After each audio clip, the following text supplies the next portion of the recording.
Yesterday was a special holiday. It's called Tu B'Shvat. That is the Rosh Hashanah, meaning the new year, for what? For the trees, right. For the trees. Now, according to two different thoughts, two different ways of thinking, there was Beis Shammai and Beis Hillel, the house of Shammai and the house of Hillel. There were two different ways of thinking. The house of Shammai would say that the Rosh Hashanah for the trees is Rosh Chodesh Shvat, the first day of Shvat. Now, Beis Hillel, from the house of Hillel, they said that the Tu B'Shvat is when? The 15th of Shvat. The 15th day of Shvat. But the halacha goes according to Beis Hillel. Usually Hillel, who was the one, if you remember the story of Hillel, do you remember the story of Hillel from before? Yes. That one person went to Shammai and said, teach me the Torah on one foot, and he threw them out. And then they went to Hillel, and Hillel said, teach me the Torah on one foot, and what did Hillel answer? What's hateful to you, do not do to others. That is the entire Torah. Now, the rest is commentary. Very good. And the rest is commentary. That's the idea of Hillel. And we know that Hillel is the one that most of the things that Hillel says, the Torah goes by Hillel. So in other words, the most important thing is to love your fellow Jew as yourself. First of all, we have to love ourselves, and we'll talk about that in a few minutes. And then love everyone else. But now let's go on and understand, why do we have to honor a Rosh Hashanah for trees? A new year for trees. Don't we have our own new year? What do we care? There's a few reasons. Number one, we have to think about the environment. We are responsible for everything in the world. That's why God put us here, and that's why God created us last. The person was created last, and we have the responsibility to make this world a better place. Like the Baal Shem Tov said, every little thing in the world has a little bit of godliness in it. When we deal with things in the world, we are elevating the sparks of godliness within each thing. An example that he gave was that one time they were going by and they saw a leaf fall down from a tree.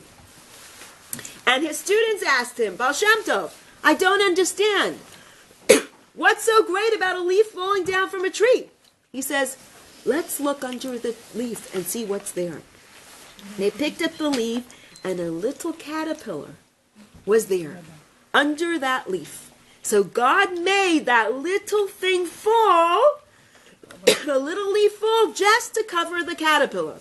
So we need to understand that everything in God's world has a meaning and purpose. And the environment is important, that we make sure that everything is taken care of. And that's why we understand that's why we understand that's why we connect to the Rosh Hashanah for the trees. The same thing is, the second reason is that a person is compared to a tree.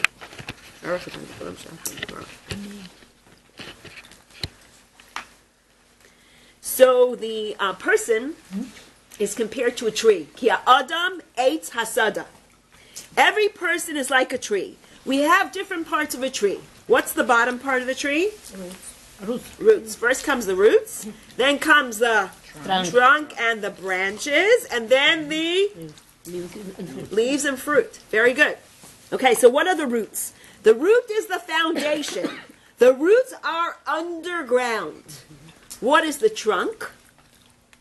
The trunk is, and its branches are the expression of the tree. How the tree expresses itself. Then we have the fruit. That is, some trees have fruit, some trees don't have fruit. So what are we comparing this tree to? The tree is like a human being. What's the human being? Human being, first of all, has roots. What are the roots of the human being? Ancestors. Parents, okay. Ancestors, maybe. Also, I've heard that the roots can be the mother. Why? Because whatever the mother does for her family, is underground. She doesn't show off and say, I'm doing this for my family. She does everything behind the scenes. Nobody sees what she does, but she does everything. Right. And this is the idea of the roots. And what about the branches? The branches is our expression, how we express ourselves with others. That's the branches. And then we have the fruit, which is our future, our children, and the fruit of our labor. Whatever mitzvahs we do, that's the fruit of whatever the good deeds that we do. So, the third thing that we have is education. So when we talk about a tree, we're talking about education. What are the roots in education? Alphabet? No, the roots of education. No, before, I'm not talking about alphabet. That's too basic. no, it's not too basic. That's alphabet is a detail. I'm talking about in general. The roots are how you educate the child when they're really small. That's their roots. You start from when they're really small. Chanoch lenar al pidarko. You need to educate the child according to his way. What do you mean according to his way? According to the child's way. Why according to the child's way? Why not according to the way you want to educate the child? To learn, to love, to learn. Because everyone's different. Everyone's different. Excellent. Very good. You got it. So in other words, each person is unique. That's why when you see trees in the forest, do the trees all look alike? No, absolutely not. Every tree is unique. Every child is unique. And the branches are unique. The way the child expresses itself to others is also very unique. Only then, after you've made those really strong roots, is what happens if the roots are no good? The whole tree will topple over. So we need to make sure that our children's education is very strong when they're little, so that when they grow up, they'll be mentioned. They'll be good kids. They'll be wonderful kids. Right? So this is the third thing. And we said that each tree is unique. Then, okay, so that's about the trees. What are the 7 different species that Israel is known for? Those are the things that we eat on Tu B'Shvat.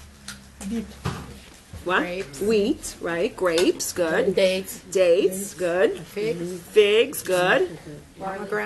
Pomegranates, good. Barley, yes. What else? No, oranges is not known. But that's a good one. In Israel, I think No, but that's not. Yeah, blood oranges, they have them in Israel, but it's not what Israel's known for. It's the 7 fruits that Israel's known for. Figs, right? Dates. And we said grapes, we said dates, we said figs, and we forgot olives. Olives. I saw the blueberry on the table. It could be anything on the table. Anyway, but okay, so let's go through this idea of the fruits. Okay, so that is the idea of the physical fruit. And now we'll go through the idea of what does it mean spiritually for us as people. So we start with the word Eretz. Okay, because the sentence goes, Eretz Chita Usaora. The land of Chita. You guys are great. The land of wheat and barley, and Geffen is grapes, Te'ena is figs, Rimon is pomegranates, and then it goes to the word Eretz again, which means the earth, right? Zeit Shemen is olives, and Devash is dates, right? Dates are figs. I'm sorry, figs. Because what kind of honey comes out? Devash is honey. Saline honey is dates, right? It's date honey. Okay. So let's go through each one. So first we have the main food for a person is wheat. Chita. How does a man live by? He lives by bread, right? This is the most important staple. Nowadays, it's not so, but for many, many years, bread was the most important staple. So that is the idea. What is it spiritually? When we talk about the staple of man, what is our soul? That's the manly soul. It's the nefesh elokit. It's the godly soul. Because when we talk about God, we speak about the 10 attributes, and that is the premortal man. So in other words, man is perfection, and man is the first person.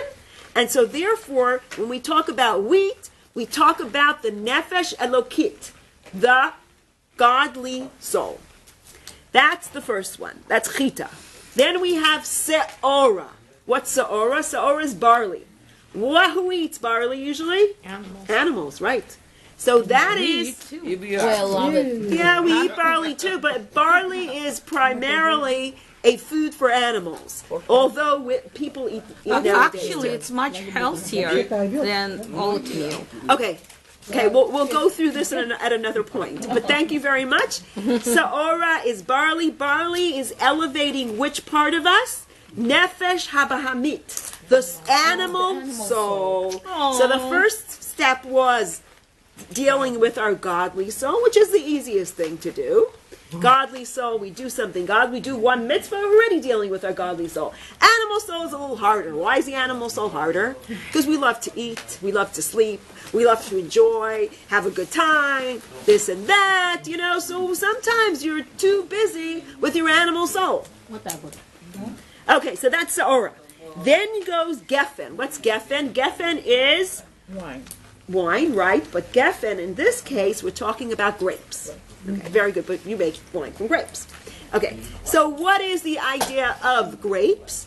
Grapes, it says, it's made to wine, and wine makes happy a person.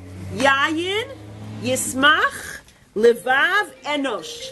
Yayin makes person happy. It gives them happiness. So what do we have here? First we work on our godly soul, then we work on our animal soul. But make sure, guys, that you're still happy, that you're not depressed and not upset. You're still happy. What is it interesting to see is that in the future, it says, Az Yimale Tzchok Pina. In the future, you will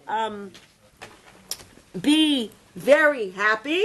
El Shonei Narina, your mouth will be with joy. So in other words, why us? Why us? Why in the future? Why us? Because the word us is a aleph and a zayin, just like us yashir that we say every day. Us, aleph, and zayin. What's the numerical value of aleph? The first letter? 1. And zayin is 7. So 7 plus 1 is? 8. And what's the idea of 8? Higher than? Supernatural. Than nature, right? Higher than nature, right? 7 is nature, and 8 is one more, right? So you put the 1 in front of the nature, and we must go higher, because in the future, what are we going to do? We'll be more happy as we go on. Wait, I'm going to talk about it in 1 minute, by the way. You want to hear? Okay, after I'm done with this, I'm talking about the spiritual, and then we'll go on to the fruit of the future. Okay? Then, you ready for that, huh? Then goes Te'ena. Te'ena is dates. Did you have a date? No. Yes. Anyway, so what is the idea of dates? If you know, in the tree of good and evil, remember Adam and Eve, when they were in the garden, they ate from the wrong tree, the tree of good and evil, and some people say that that tree was a date tree, okay? And they took the leaves of the dates and they covered themselves. When God said, you have nothing, you have what's going on? Where are you? They were ashamed and they covered themselves with the leaves, because before they didn't have clothes. So Te'ena is the idea of clothes. Clothes is what? What is the clothes of our soul? Our thought, speech, and action. Because how could we show who we are? By thinking something, by speaking something, and by doing something. Otherwise, there's no clothes. We have no clothes of our soul. Our soul is wrapped in these clothes, right? So this is the idea of working on what? On our thoughts, speech, and deeds. So first we work on our godly soul, then we work on our animal soul, and then we check in to make sure we're still happy, and then we work on our thoughts, speech, and deed. So that's the idea of Te'ena. Now goes rimon. What is a rimon? A rimon is a pomegranate. We have a pomegranate on the table. Pomegranate is filled with seeds. So many seeds. Some people say that if you count the seeds, it's 613. I do not know because I did not count it. Oh, yeah, it was close? Okay. Well, it's close to 613 seeds. So every person is filled with a lot of mitzvot. No matter who you are, even if you're the most simplest person, you still have mitzvot in you. So Rimon is the idea of mitzvot. Do one more mitzvah. This is the idea of Rimon. This is what it's telling us. Okay, now once we get to doing the mitzvah, so we have the godly soul, we have the animal soul, we got to be happy. We worked on our thought, speech, and deed. Oh my goodness, we're doing a lot today. We got to the mitzvot, right? So what goes next? Then he goes and he says one more word, eretz. Eretz means ratzon. Ratzon means willpower. Eretz means land, which comes from the word ratzon. Ratzon means willpower. I want something. So now we need to dig deeper. Where do we need to dig now? We need to dig to the diamonds and the precious stones. We're going under the earth and we're digging deeper. We've already done everything on the outside. Godly soul, animal soul, happiness, what else? Thought, speech, and action, mitzvot. Now we got to dig a little deeper.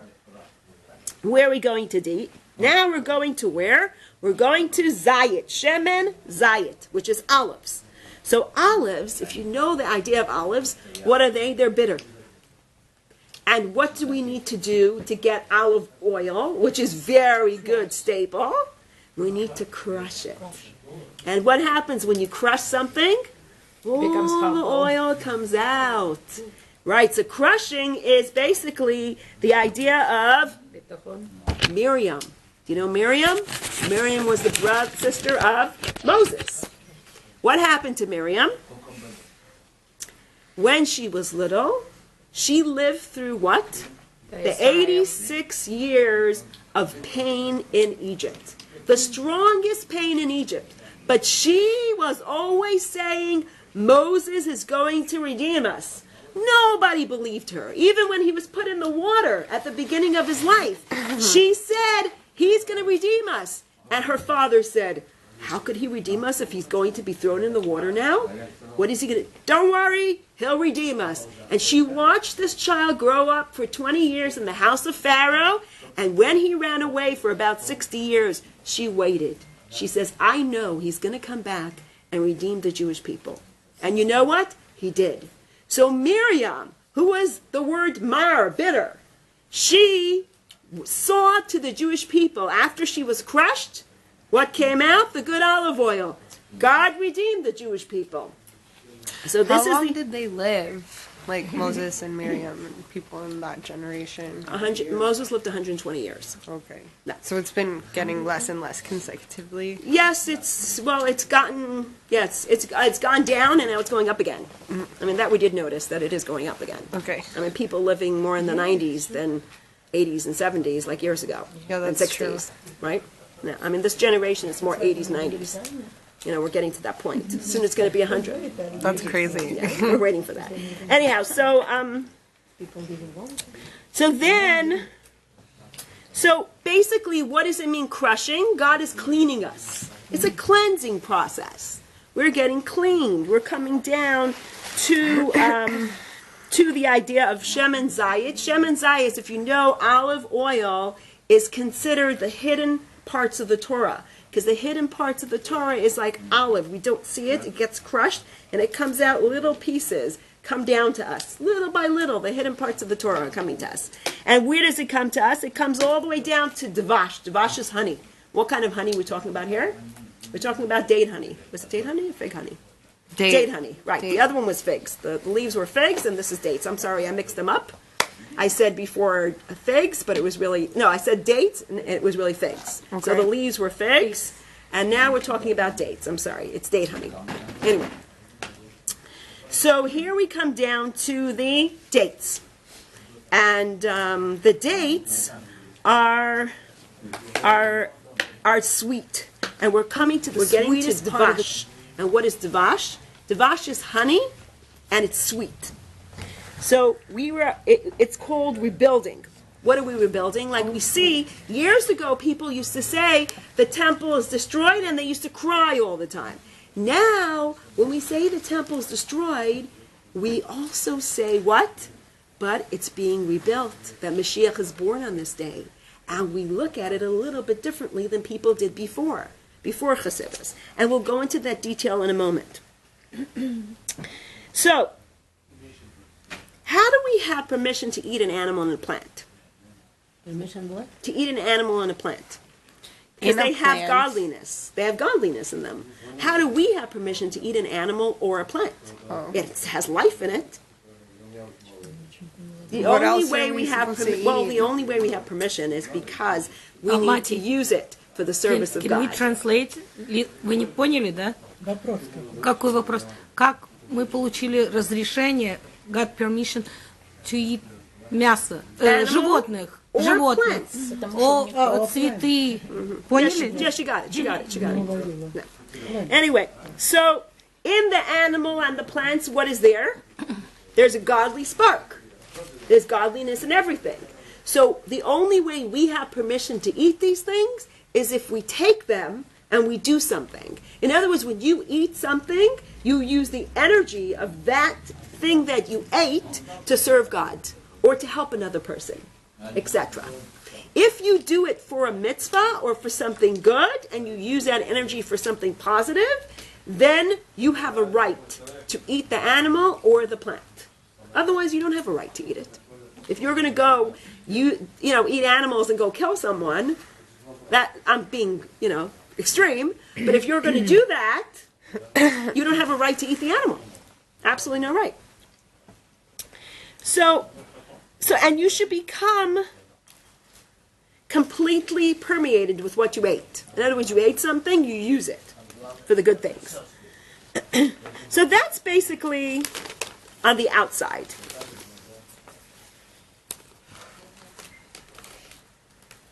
And it's, on one hand, you can say that a lot of stuff in your life is very superficial. Like sometimes a person will go on Facebook for what reason? Because they want people to like them, right? And they want to count how many likes somebody's going to have for you. And that's the reason that you would go on Facebook. So this becomes a very superficial thing.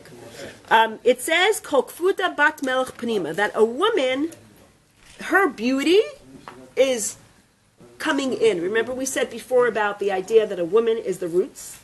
She doesn't have to show off who she is to be who she is, because she already is something special. And if you notice that a lot of times guys will look at girls that have more clothes on because they appreciate that girl for who she is. When somebody walks around with half clothes on, then the guys don't even care about her. They just, they only think about one thing about her, but they don't really have good care about her. So, So if you wear less clothing, you'll get harassed less? That too. well, people respect you more if you wear more clothing. Right? That's what I'm trying to say. Not harassed or not harassed. I'm saying that the person that wears more clothing will be more respected. Why? Queen Elizabeth. Can you imagine her wearing no half clothes on, a swimming suit walking around with, or something like that? No, or even a short skirt. You couldn't imagine her. Why? Because she's respectable. When a person is respectable, they walk around with more covered up, more elegant looking. And that's what usually happens. So that's basically going through the idea of the plants and the fruit of spirituality, physicality, and spirituality. Now let's look at the fruits of the future. So now we understand about the future.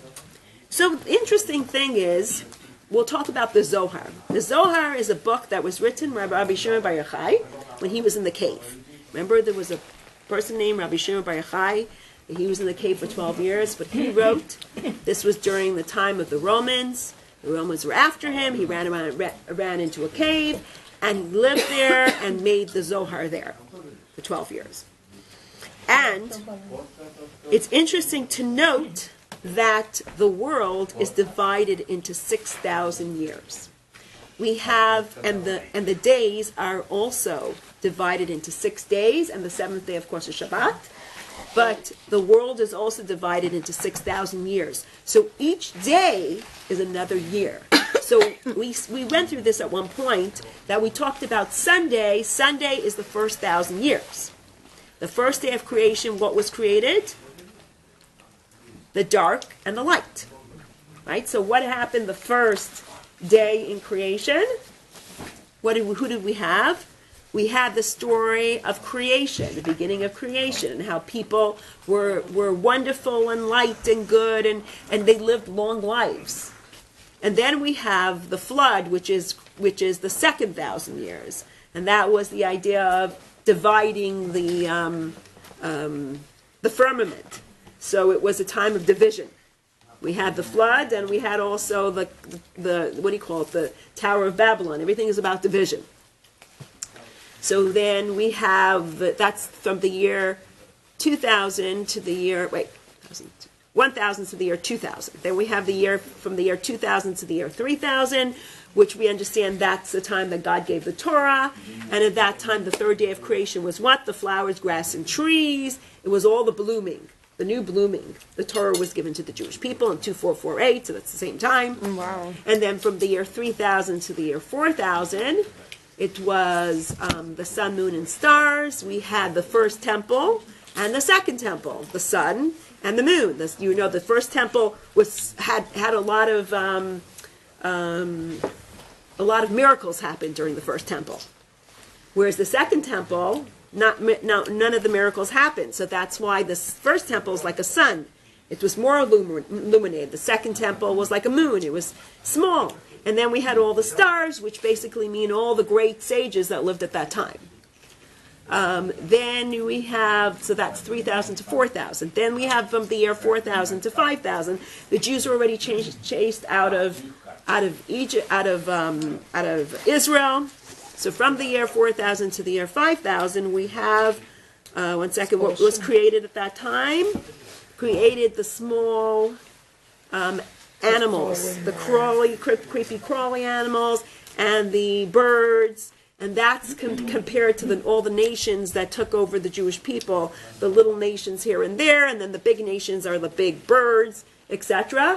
That was from the year 4,000 to the year 5,000. The year 5,000 to the year 6,000 we know is animal and man. So in other words, we understand that man is supposed to be created in this time. That means the man is Mashiach.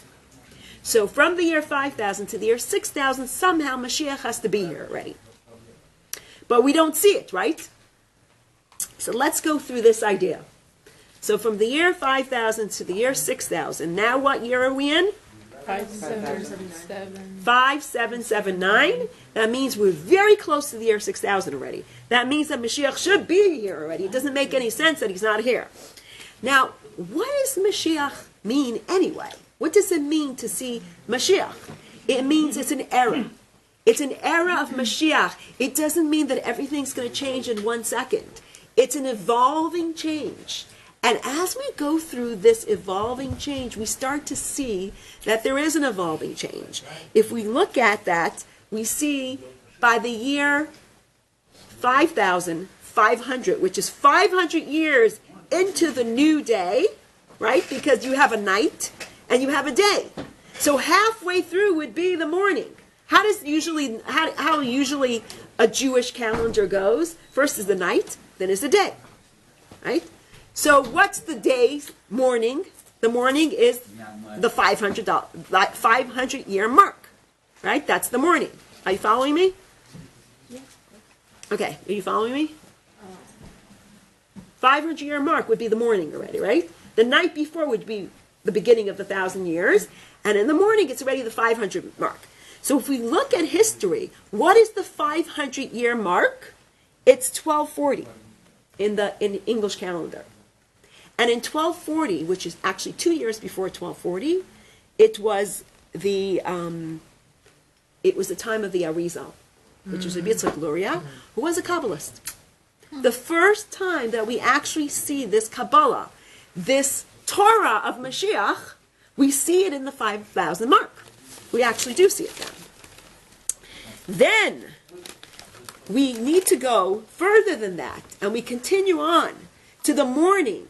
That's when the dawn is coming up. Now, what happens when it's already morning, which is basically approximately 1740? It's already morning time. And that is the time that the Baal Shem Tov was revealed. Yes, the Baal Shem Tov was revealed at that time. And what does the Baal Shem Tov teach us? That there's no one but God. Right? The truth. He teaches us the truth.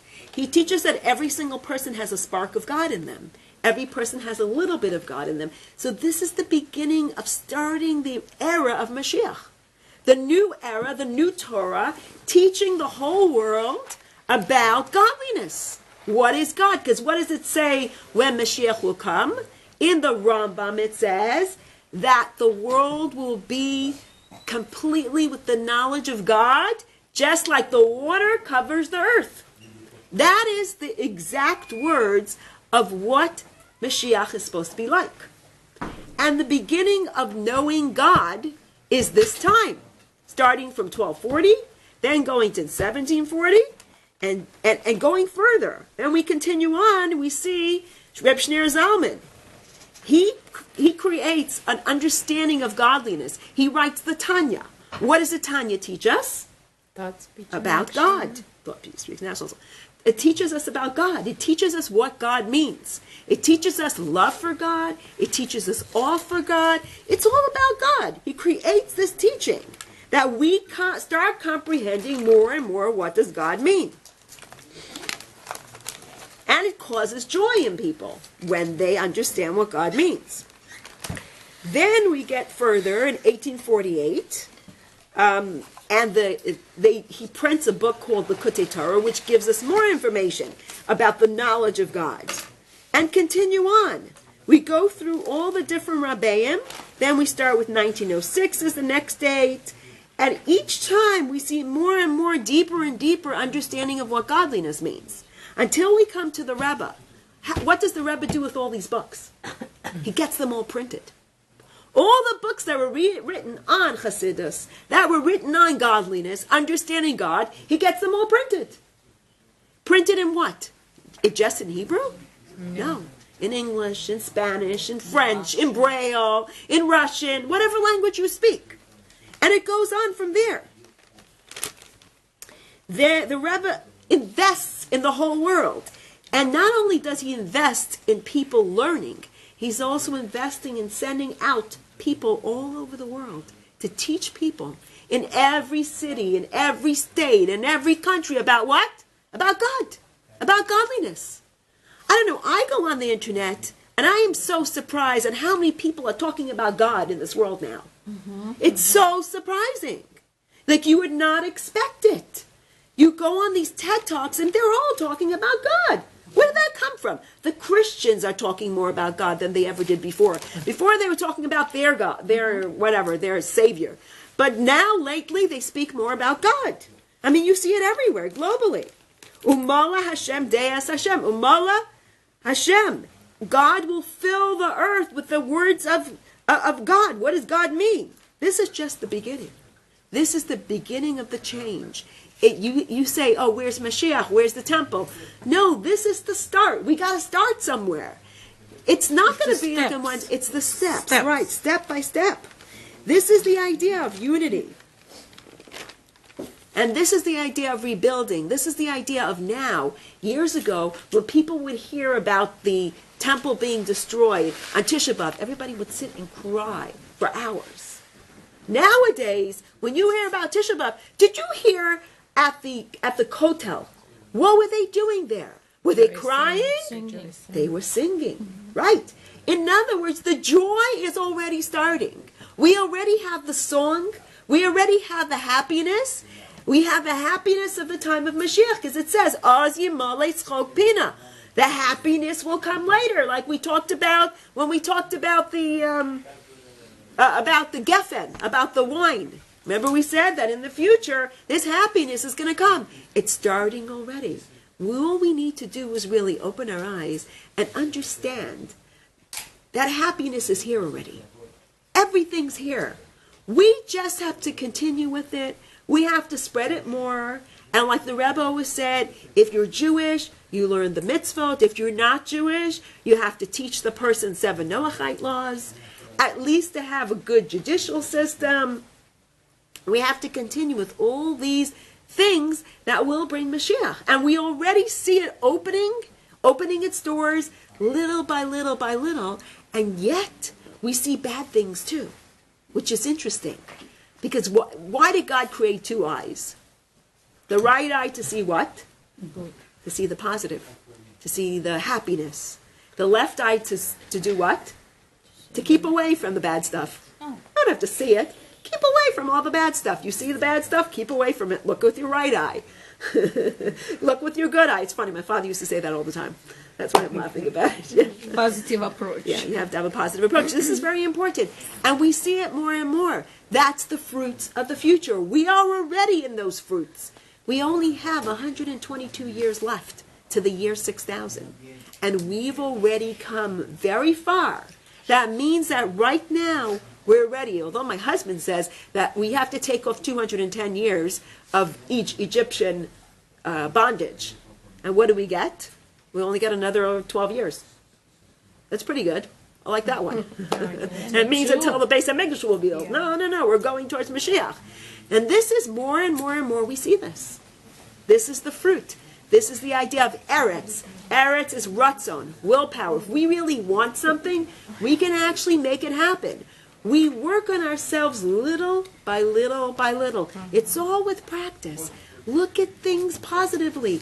Not easy for us. But each time you're in a situation and somebody's not nice to you, what do you need to think? Maybe Tomorrow they just will be better. Maybe, yes. Or maybe they just had a bad day. It has nothing to do with you. They're insecure in themselves. You need to love them anyway. They're insecure in themselves. Maybe they need more love from you. That's why they're acting that way. They're looking for more love and more affection. And the reason why people look at more love and more affection is because they're insecure. A person who's insecure has a very high ego. Do you realize that?